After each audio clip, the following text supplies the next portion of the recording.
Let me speak very clearly tonight, because this is something many people no longer take seriously. The modern world has trained people to laugh at spiritual danger.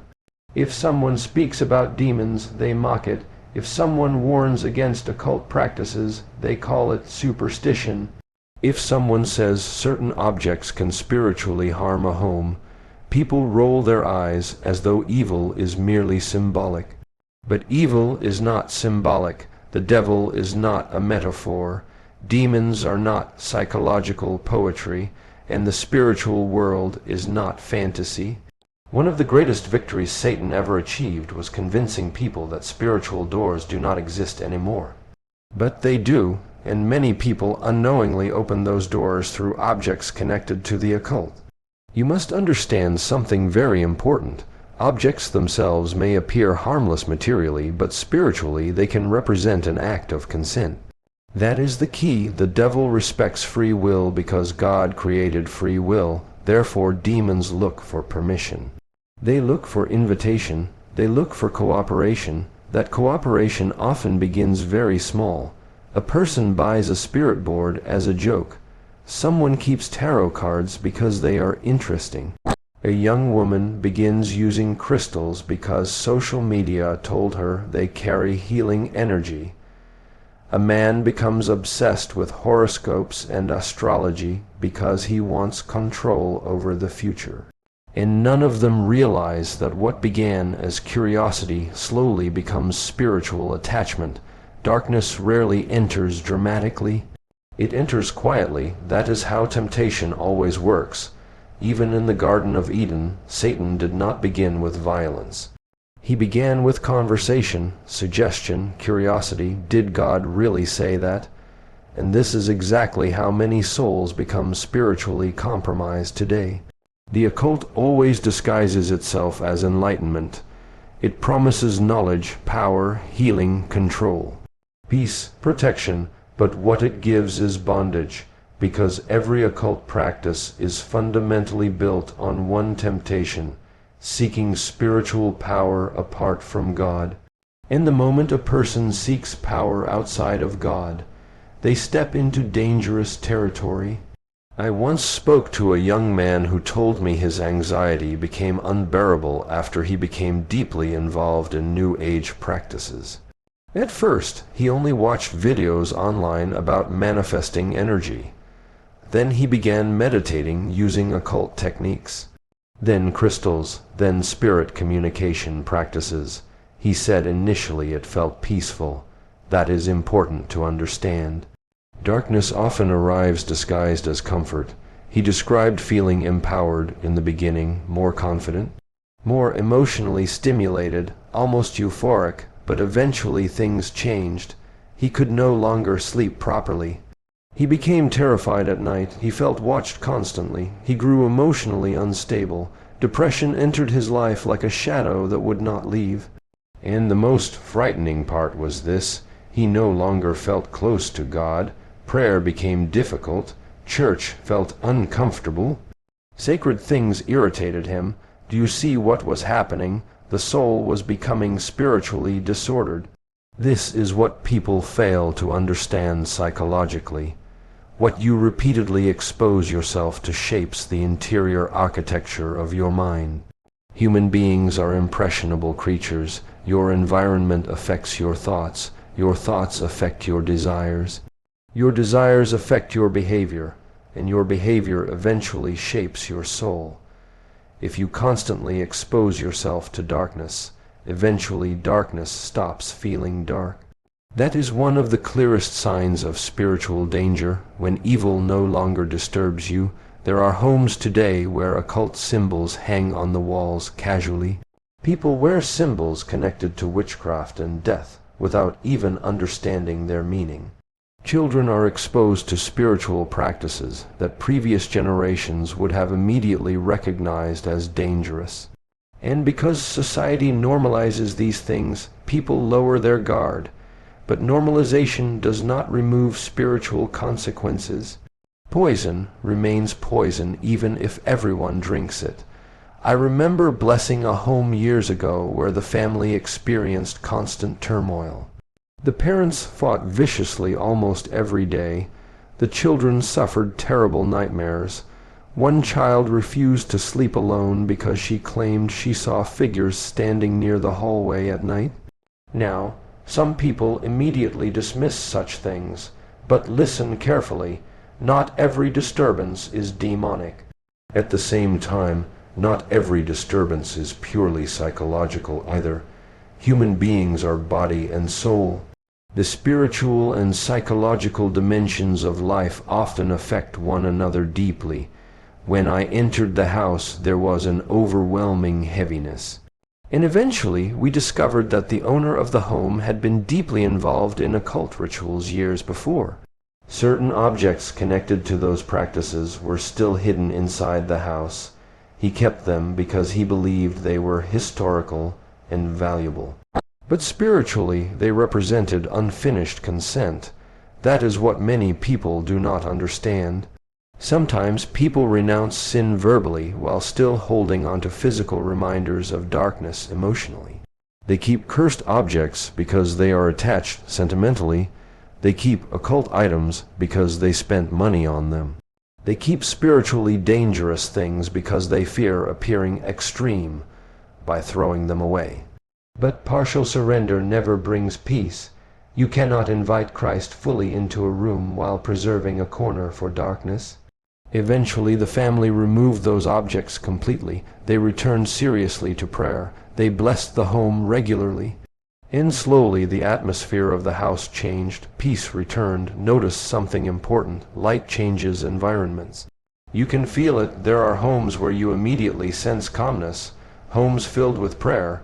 Homes where sacredness exists quietly. Even the silence feels different. And then there are places where everything feels agitated, restless, heavy, disordered. That spiritual atmosphere matters more than people realize. The devil loves disorder because disorder weakens clarity. When a person lives surrounded by spiritual confusion, they become emotionally vulnerable. Fear increases, anxiety increases, anger increases, impulsivity increases, and once the soul becomes weakened psychologically, temptation becomes easier. This is why the occult is so dangerous. It does not merely affect beliefs, it destabilizes the soul itself. The enemy wants confusion because confused people become spiritually passive, and passive souls stop resisting evil. That is why you must guard your home carefully. Your home is not merely a building, it is a spiritual environment. Every object communicates something. Every image forms the imagination. Every influence leaves a mark. Ask yourself honestly tonight, what exists inside my home that does not belong there? Are there objects connected to occult practices? Books promoting witchcraft? Symbols tied to spiritual darkness? Items associated with spirit communication? Decorations that glorify evil? Practices that seek power outside of God? Remove them, not tomorrow. Not eventually. Now, people sometimes ask, Father, isn't this too extreme? No, because nobody calls it extreme when people remove toxic chemicals from a house. Nobody calls it extreme when parents protect children from dangerous influences. Nobody calls it extreme when a person removes mold that slowly poisons the air. But spiritual poison is far more dangerous because it affects eternity. The devil does not need dramatic possession to destroy a soul. Sometimes all he needs is gradual compromise. A spiritually compromised person becomes numb slowly. They stop praying. They stop discerning. They stop fighting temptation seriously. They become emotionally cold toward God. And often they do not even realize when it began. That is why vigilance matters. The saints understood this deeply. They protected their homes intentionally, sacred images, prayer, blessings, holy water, scripture, silence, purity, not because they were superstitious, but because they understood that every home becomes a spiritual formation ground. Your children are being shaped by the atmosphere inside your house. Your mind is being shaped by what surrounds you daily. Your soul is absorbing influences constantly, so do not be careless. Darkness is patient, and what begins as entertainment can eventually become oppression. What begins as curiosity can become bondage. What begins as fascination can become addiction. What begins as harmless can become spiritually destructive. But here is the beautiful truth. No darkness is greater than Christ. When a person truly renounces evil, removes these objects, confesses sincerely, and returns to God whole-heartedly, light begins entering again. Peace returns slowly, clarity returns, prayer becomes alive again, the soul breathes differently, because demons flee where Christ is honored completely. So examine your home carefully tonight, not with fear, but with courage, because sometimes the first step toward restoring peace in a family is removing the very things that invited darkness inside. There is another danger inside many homes that people almost never recognize anymore because modern culture has normalized it completely.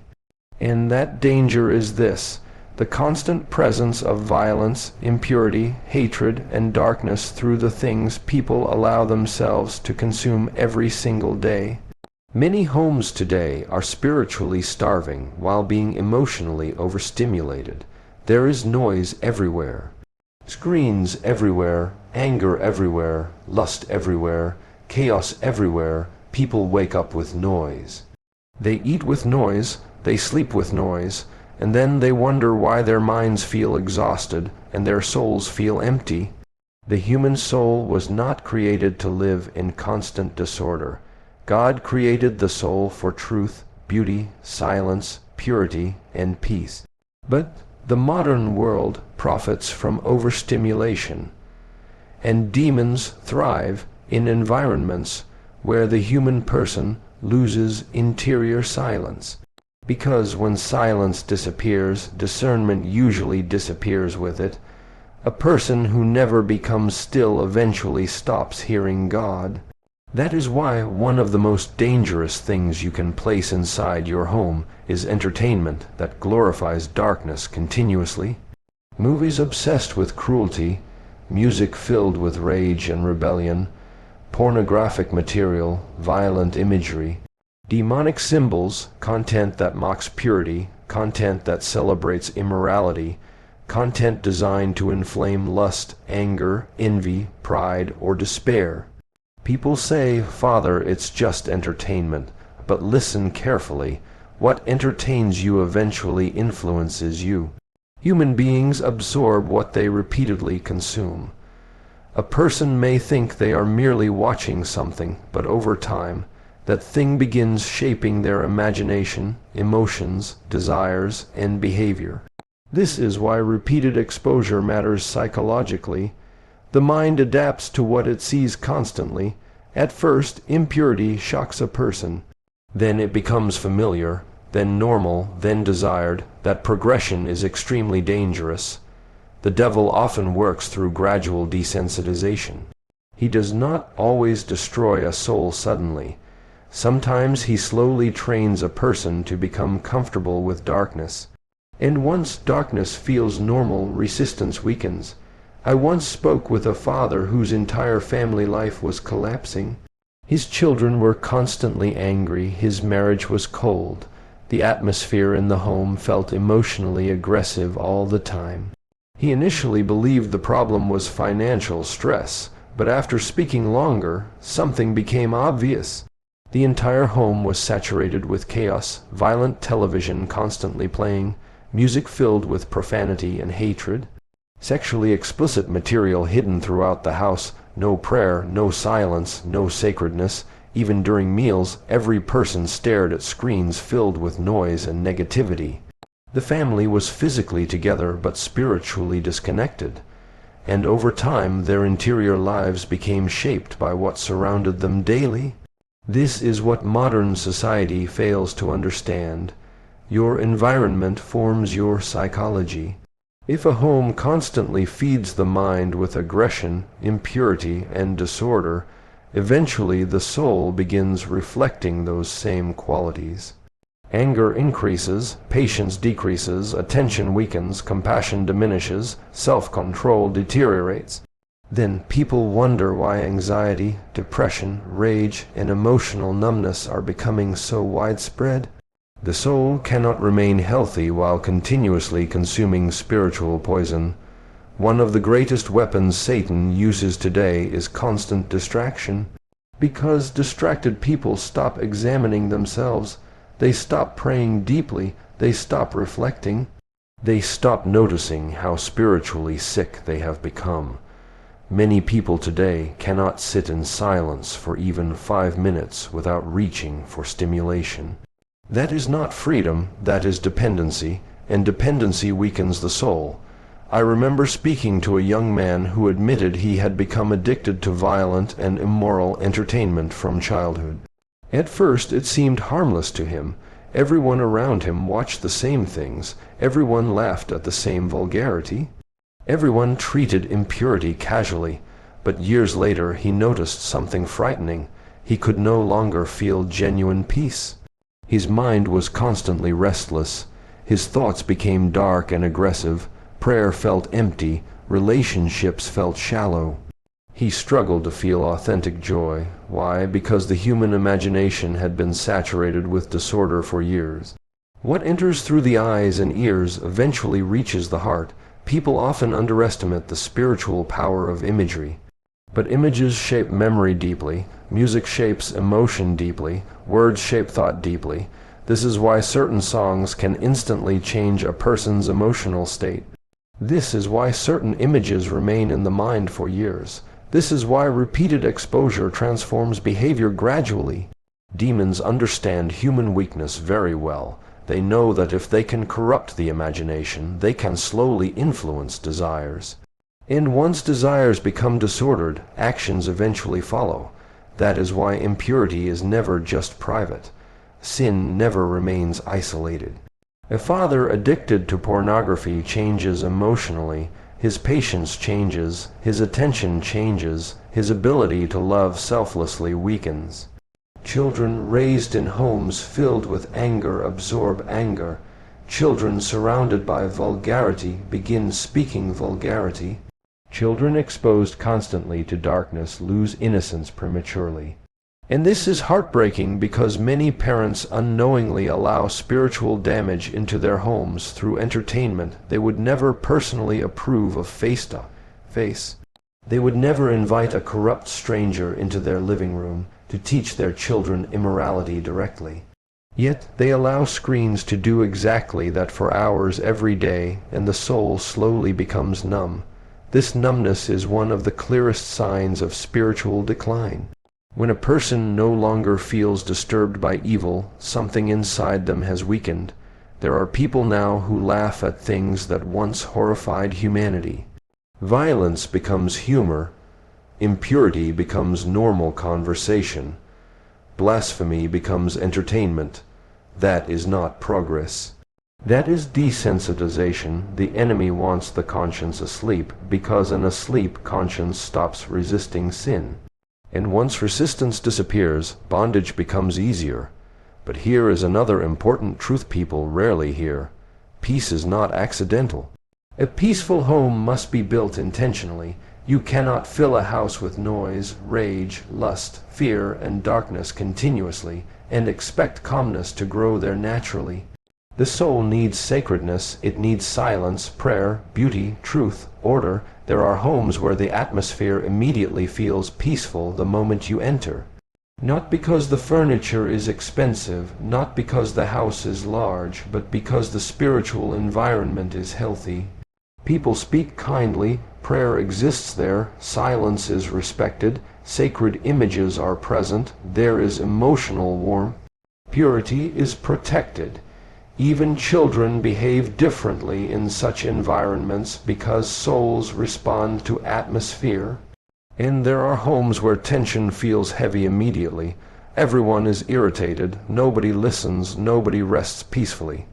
Noise never stops, dark entertainment fills every room. Eventually, emotional exhaustion becomes normal. Then people say, "I don't know why I feel empty all the time," because the soul was never designed to feed endlessly on darkness. What you consume daily either strengthens your soul or weakens it. There is no neutrality. Every song is shaping something. Every image is shaping something. Every conversation is shaping something. Every habit is forming someone. That is why you must become intentional about what enters your home. Ask yourself honestly tonight, does this music bring peace or disorder? Does this entertainment strengthen purity or weaken it? Does this atmosphere help my family become holier or spiritually numb? Would I feel comfortable if Christ himself sat beside me while this played in my home?